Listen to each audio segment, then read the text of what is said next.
चलो बच्चा, आज हम शुरू कर रहे हैं बहुत ही इंपॉर्टेंट और इजी सम, जिसको हम बोलेंगे प्रॉब्लम सम। प्रॉब्लम सम में आपको वो समझना है एस एंड टी एन का कॉम्बिनेशन, जो ध्यान से समझना है तो क्लियर हो जाएगा।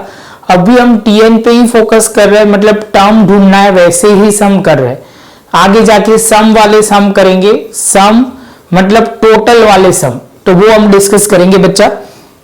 तो आज बच्चा 14, 15, 16, 17 और सेक्शन ई में से 11, 12 दो सम करेंगे। तो चलो बच्चा स्टार्ट करते हैं। सबसे पहले illustration number 14। A person deposit 10,000 in a bank in the year 2009, 20,000 in the year 2010, 40,000 in year 2011. The amount deposited in any year is twice the amount deposited in previous year. What would be the amount deposited in 2014? चलो बच्चा, तो जो लिखा हुआ है वो समझते हैं सबसे पहले। तो आप बोलोगे सर ये 14 सम है, जिन्होंने बोला हुआ है 10,000 2009, बाद में आप बोलोगे 20,000 इन 2010, बाद में आप बोलोगे सर 20 हो गया 40 जो 2011। इसके बाद बच्चा बोला गया है, हिंट दी गई है कि जो है हर बार डबल अमाउंट होगी। डबल अमाउंट होगी तो आप बोलोगे सर जो होगा उससे ज्यादा आप अमाउंट इन्वेस्ट करोगे। समझ में आ रहा है बच्चा? तो आप बोलोगे सर ये 2 होगा, R इज इक्वल टू 2। और ऐसे नहीं समझ में आया तो ऐसे भी कर सकते हो, T2 डिवाइड बाई T1, तो 20,000 डिवाइड बाई 10,000, तो भी 2 आ जाएगा। दोनों तरीके से आएगा। आप बोलोगे सर ये है, ये first term, second term, third term, fourth term, fifth term, sixth. आप बोलोगे सर ये 12 आएगा, यहाँ पे 13 आएगा और यहाँ पे 14 आएगा। तो आपको T6 ढूंढना है। क्या ढूंढना है बच्चा? T6 ढूंढना है। जैसे T6 क्लियर होता है तो बच्चा आप लिखोगे Tn is equal to A, और बाद में आप लिखोगे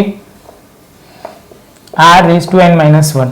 तो बच्चा यहाँ पे n जो है वो आप Tn तो क्लियर है कि यहाँ T6 ढूंढना है। A जो है वो फर्स्ट टर्म यहाँ लिखा नहीं गया तो लिख लेते A इज इक्वल टू 10,000। कितना बच्चा? A इज इक्वल टू 10,000, तो आप बोलोगे यहाँ पे 10,000। R बच्चा मैं कितना लिखूं? तो आप बोलोगे 2। n कितना लिखूं? तो आप बोलोगे 6 - 1। तो यहाँ पे 10,000, यहाँ पे 2 रेज़ टू पावर 5। तो ये हम यहाँ पे लिखेंगे। तो सबसे पहले आपको मुझे लिखना पड़ेगा यहाँ पे 10,000, यहाँ पे 32 और करेंगे तो 3,20,000। सॉल्व करोगे तो आंसर आएगा 3,20,000। इसका मतलब बच्चा आपको इन्वेस्ट कितना 6th ईयर वो करेगा, कितना 2014 में वो इन्वेस्ट करेगा 3,20,000। बच्चा समझ में आ रहा है? यहाँ वर्ड क्या लिखा है कि 2014 में कितना इन्वेस्ट करेगा। आगे थोड़े वर्ड चेंज होंगे, वो ध्यान से फोकस करना है। तो बच्चा यहाँ पॉज करो और उसके बाद ही हमें आगे बच्चा। तो अभी 15 नंबर का है, तो जहां पे दिया है water tank capacity 50,000 litre is fully filled with the water. मतलब एक टैंक है जिसमें 50,000 लीटर हमने पूरा पानी से भरा हुआ है। Every week water level reduce half of the previous level due to leakage. मतलब वो क्या किया जाता है कि वो लीकेज की वजह से थोड़ा लेवल पानी का कम हो जा रहा है। What will be the level of water level after 5 weeks. तो देखो बच्चा, कहने का मतलब बहुत सिंपल है। आप बोलोगे सर यहाँ लिखते हैं इलास्ट्रेशन नंबर 15, जहां पे आप बोलोगे सर सबसे पहले यहाँ है 50,000। कितना है बच्चा? 50,000। और उसमें से आपको बोला गया है कि every week water level was reduce to half to previous level. तो आप बोलोगे R is equal to 1/2 reduce होगा। और बोल रहे हैं what will be the level after 5 weeks. तो आप n जो है वो आप बोलोगे सर T5 बोला गया है, T5। बच्चा समझ में आ रहा है आपको मैं क्या बोल रहा हूं? ये शांति से समझना। हमने क्या किया, 50,000 स्टार्टिंग में था, अभी 5 वीक के बाद कितना होगा वो ढूंढना है। तो आप बोलोगे sir Tn is equal to A, और यहाँ पे आप लिखोगे R इंटू n-1। जो A है वो 50,000, R है 1/2, और n जो लिखेंगे T5 के लिए कर रहे हैं तो 5 - 1। तो ये 50,000 1/2 यहाँ पे 4 हो जाएगा। तो आप सॉल्व करोगे तो बच्चा 50,000 इंटू 1/32 सॉल्व करोगे बच्चा तो 1,560.5 जो उनका लीटर जो होगा वो आएगा। बस बच्चा ये ध्यान में रखना, ये बहुत सिंपल था।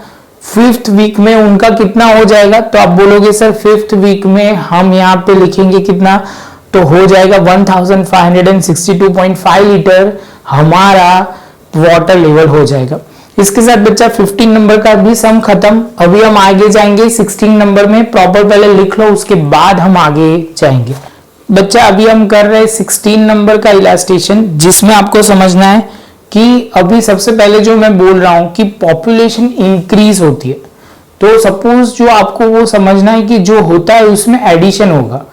सपोज आपको समझना है पॉपुलेशन 1 है तो नेक्स्ट ईयर 1 प्लस होगा। समझ में आ रहा है बच्चा मैं क्या बोल रहा हूं, या आप परसेंटेज टर्म में समझो तो समझ लो, सिंपल बात मैं बोल रहा हूं।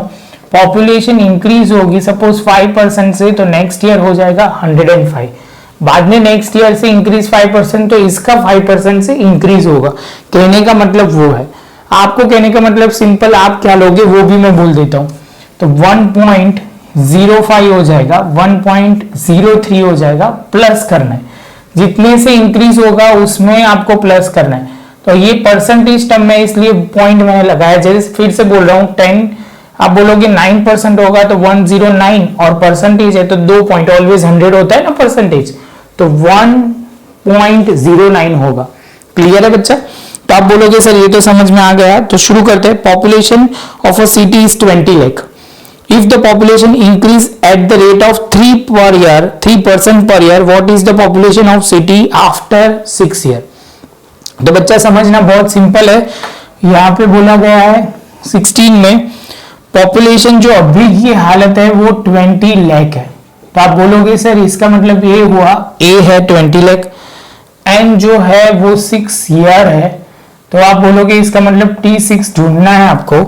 और यहाँ पे जो रेट ऑफ इंक्रीज है वो 1 पॉइंट, मैं बच्चा ऐसे लिखता हूं, चलो तो आपको क्लियर हो, क्योंकि टेक्स्ट बुक में जो मेथड है वो बहुत प्रॉपर लिखी हुई है। 100 प्लस 3 अपॉन 100 तो 103.3। जो भी पॉपुलेशन इंक्रीज होती है वो जो होती है वो एडिशन होती ही जाती है, जिसमें क्योंकि इंक्रीज पे भी इंक्रीज होगा, इसलिए ध्यान में रखना है 1 प्लस 3 किया। तो जैसे ये पॉइंट होगा तो आप बोलोगे सर यहाँ पे हम करेंगे, तो आप बोलोगे सर इसमें क्या लिखेंगे, Tn is equal to A into R raise to n minus 1। जो a है बच्चा वो 20 लाख है, r जो है बच्चा 1.03 है, n जो है वो 6 माइनस 1 है। जैसे ये सॉल्व होगा बच्चा तो आप बोलोगे सर यहाँ का मल्टीप्लाई करेंगे तो यहाँ पे जो अमाउंट आएगी 2388104, तो आप बोलोगे सर 23,88,104.59.30 जो उसमें दिया है मैंने पूरा लिख दिया बच्चा कि इतनी पॉपुलेशन हो जाएगी 6 साल के बाद, पॉपुलेशन इतनी हो जाएगी। तो बच्चा ये बहुत ही सिंपल, लेकिन ये जो पॉइंट है ना बहुत ही इंपॉर्टेंट है, ये ध्यान में रखना। अभी बच्चा एक और पॉइंट बोल रहा हूं, डेप्रीशिएशन। डेप्रीशिएशन ध्यान में रखना, पॉपुलेशन में हम प्लस करते थे तो डेप्रीशिएशन में हम माइनस करेंगे। अब नई तो जो टर्म है उसके लिए मैं बोल रहा हूं, पहले ये लिखना है तो लिख लो, उसके बाद हाँ ये सुनना तो ही आपको समझ में आएगा।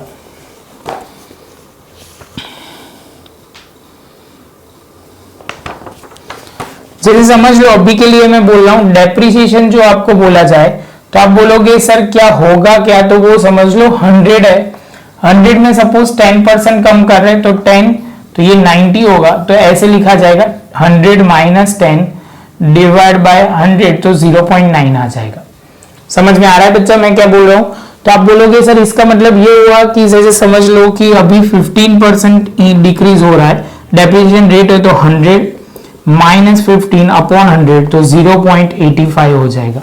समझ में आ रहा है बच्चा? सेम वे आप बोलोगे सर 100 माइनस 20 होगा, 20% है तो यहाँ पे 20 अपॉन 100 तो 80 हो जाएगा, और 0.8 हो जाएगा। कहने का मतलब क्लियर हो रहा है? आप बोलोगे सर ये कब करना है कि जब डेप्रिसिएशन का कैलकुलेशन करना हो तब, ये ध्यान में रखना बच्चा, और कुछ कंसेप्ट नया नहीं है, खाली बस यही कंसेप्ट को हम फोकस करना है।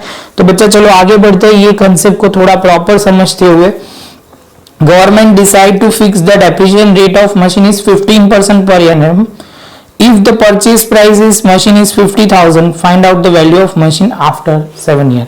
तो बच्चा आप बोलोगे सर इसमें जो मशीन जो था वो कितने का था, वो आप बोलोगे A is equal to 50,000। R जो बच्चा बोलोगे आप बोलोगे 100 माइनस 15 अपॉन 100 तो 0.85। बच्चा ये ध्यान में रखना, ये बहुत ही इंपॉर्टेंट कंसेप्ट है, डेप्रिसिएशन, और दूसरा आप बोलोगे सर पॉपुलेशन वाला एप्रिसिएशन। ये दोनों में ध्यान रखना, वो गलती नहीं होनी चाहिए। 100 प्लस का कैलकुलेशन क्लियर करना है। तो आप बोलोगे सर ये तो क्लियर है, 7 ईयर की बात हुई तो n इज इक्वल टू 7, मतलब आपको T7 ढूंढना है।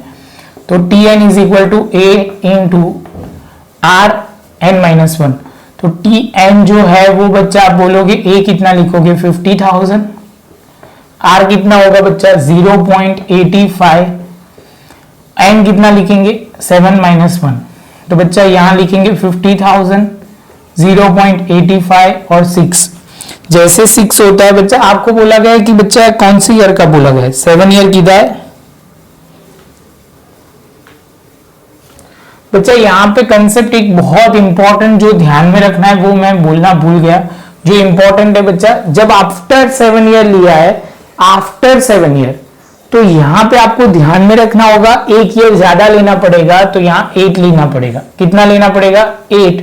यहाँ पे बहुत ही इंपॉर्टेंट पॉइंट है, वो ध्यान में रखना बच्चा, वो गलती नहीं होनी चाहिए। तो आप बोलोगे सर ये ध्यान रहेगा, टोटल करेंगे तो बच्चा मल्टीप्लाई करोगे तो 16,000, आप बोलोगे 0 to 8.85।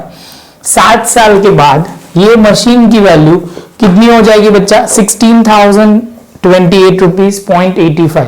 बच्चा ये डेप्रिसिएशन एप्रिसिएशन का कंसेप्ट बहुत ही इंपॉर्टेंट है, ये डेप्रिसिएशन की बात कर रहा हूं और यहाँ इंक्रीमेंट अप्रोच है, वो दोनों अप्रोच आपको ध्यान से समझना है। पॉपुलेशन वाला पॉइंट प्रॉपर लिख लो बच्चा। इसके बाद 2 सम ऐसे करेंगे जो सेक्शन ई के है, तो वो भी हम डिस्कस करेंगे 11 और 12 के। बच्चा यहाँ पे जो ध्यान रखना है वो एक ही पॉइंट ध्यान रखना है कि यहाँ पे आपको 6 ईयर बोला गया है, तो आपको लिखना पड़ेगा जो n है वो 7 लिखना है। समझ में आ रहा है मैं क्या बोल रहा हूं? तो ये पॉइंट ध्यान में रखना, तो ही जाके आफ्टर 6 ईयर की वैल्यू आएगी। मैंने सब में अभी जो किया है वो एक्चुअली लिखा 6 है कैलकुलेशन में, लेकिन मैंने वैल्यूएशन जो किया है वो 7 के हिसाब से किया है। तो वो ध्यान में रखना बच्चा, वो गलती नहीं होनी चाहिए, क्योंकि जब भी आफ्टर 6 ईयर बोला है तो आपको 6 ईयर कंसीडर करना है, तो आपको 1 ईयर आगे लेना है, बस ये गलती नहीं होनी चाहिए। ये हो गई तो कोई प्रॉब्लम नहीं होगा, मतलब ये गलती ध्यान रखोगे तो कोई प्रॉब्लम नहीं होगा। मैंने सब में वही का वही लिख दिया है जल्दी जल्दी में, तो वो ध्यान रख लेना। ये बीच में से वीडियो में थोड़ा पॉइंट बोल रहा हूं जिससे आपको कंफ्यूजन ना हो, तो ये बच्चा ध्यान में रखना। अभी उसका ध्यान रखने के बाद ये सम अभी आप आगे सुन सकते हो, तो प्रॉपर क्लियर। चलो बच्चा, तो 11 नंबर का sum, population in village is 5,000, population increase 2% every year, what will be the population village after 10 year. तो बच्चा आप बोलोगे सर देखो सफर को बढ़ाते हैं, तो यहाँ पे जो है वो सम नंबर 11 है, और पेज नंबर आप बोलोगे सर ये जो है वो 299 पेज पे है। तो आप बोलोगे सर देखो, तो यहाँ पे हम लिखेंगे सबसे पहले जो विलेज है उनकी पॉपुलेशन स्टार्टिंग लेवल पे हमें दी गई है वो 5,000 है। यहाँ पे बोला है N10 10 साल के बाद, तो T10 आपको करना है। और आप बोलोगे सर R जो है वो रेट जो आप बोलोगे सर यहाँ पे हम कॉमन रेशियो जो बोलेंगे वो आप बोलोगे सर उसको करेंगे, तो 100 प्लस कितना परसेंटेज है, तो आप बोलोगे सर 2% से बढ़ रहा है, तो 1.02। तो बच्चा ये ध्यान में रखना है, A into R raise to n-1। A है 5,000, R जो है बच्चा वो आप बोलोगे 1.02, n जो है वो 10-1। तो बच्चा इसका कैलकुलेशन पर आपको पता ही है कि कैसे करना है, वो ध्यान में रखना है। देखो बच्चा 1.02 9 बार जाना है आपको एक्चुअली टेक्निकल टर्म में। तो आप बोलोगे सर इसको हम हर बार क्या करते थे, तो आप बोलोगे सर यहाँ 9 है तो एक ज्यादा लाना है, तो आप बोलोगे 102 इंटू इज इक्वल टू, सीधा फटाफट लिखते जाएंगे तो आप बोलोगे सर ये हो जाएगा 5000 और 4 डिजिट तक मैं लिख रहा हूं 91950 इंटू आप बोलोगे 5000 करोगे। यहाँ पे बच्चा जब भी 10 दिया हो तो हमें कैसे लेना है, तो आपको 11 लेना पड़ेगा, तो 11 माइनस 1 तो इनडायरेक्टली यहाँ पे एक ज्यादा लेना है 1.02 और यहाँ पे 10, तो यहाँ पे बोलोगे 1.02 इंटू आप 10 करते जाओगे तो बच्चा आप बोलोगे ये 11 तक जाना है, तो 5000 1.2189, अब बोलोगे सर मल्टीप्लाई करोगे तो हो जाएगा 6094। बच्चा ये ध्यान में रखना, ये गलती नहीं होनी चाहिए, यहाँ पे एक ज्यादा लेना है, वो गलती नहीं होनी चाहिए, वो गलती होगी तो सब में लोचे पड़ जाएंगे। ये पॉइंट बहुत ही इंपॉर्टेंट है जो आपको ध्यान में रखना है, तो ये ध्यान से करना तो क्लियर हो जाएगा। चलो बच्चा तो स्टार्ट करते हैं। सबसे पहले आगे car depreciated 10% every year if cost price car is 5 lakh what will be the value of after 6 year. तो आप बोलोगे सर यहाँ पे आफ्टर वर्ड लिखा हुआ है तो वो आपको ध्यान में रखना है। ए आप बोलोगे सर ये सब नंबर 12 है, तो अभी आप बोलोगे सर इसमें जो दिया हुआ है वो है कार जो है वो 5 लाख की है। कितनी है बच्चा? 5 लाख की। आप बोलोगे सर आर जो है वो 10% है, लेकिन आप कैसे करोगे 100 माइनस 10 अपॉन 100 तो 9009% हो जाएगा। वो 6 ईयर के बाद बोला है तो आप बोलोगे सर ये टी एन जो है वो 6 ईयर हो जाएगा, मतलब आप बोलोगे सर T6 आपको ढूंढना है, लेकिन यहाँ एक ऑलवेज ऐड कर देना है बच्चा, तो ये 7 हो जाएगा और question mark Tn is equal to A into R raise to N minus 1। A जो है बच्चा वो 5 लाख है, यहाँ पे हो जाएगा आर जो है बच्चा वो 0.9 है और यहाँ पे 7 माइनस 1। चलो बच्चा ये होते ही आप बोलोगे 5 लाख, यहाँ पे आप करोगे 0.9 का 6 पावर। चलो 0.9 की आप बोलोगे सर यहाँ पे जो ध्यान में रखना है तो ये हो गया 6, तो यहाँ पे हम करेंगे 7 तक जाएंगे, ये लिखा इंटू 5 लाख लिखेंगे तो 2,65,721, मतलब यहाँ पे 21 लिखेंगे और ये हमारा फाइनल आंसर आ जाएगा। बच्चा ये बहुत ही सिंपल है, क्लियर हो जाना चाहिए, यहाँ गलती नहीं होनी चाहिए, बस प्रॉपर तरीके से नोट लिखते जाओ तो आपको कोई प्रॉब्लम नहीं आएगा। मैंने राउंड ऑफ किया है, ऐसे भी लिख सकते हो, यहाँ आंसर ऐसा भी है 2,65,720.5 है तो मैंने 1 किया, वो भी लिखो वो भी सही है। चलो बच्चा तो इसके साथ आज का लेक्चर खत्म हुआ। शांति से प्रॉपर नोटबुक में लिख लो तो क्लियर हो जाएगा, इसमें कोई ज्यादा प्रॉब्लम नहीं है, खाली एक ध्यान रखना तो कोई प्रॉब्लम नहीं होगा। प्रॉपर तरीके से लिख लो, उसके बाद आगे चलते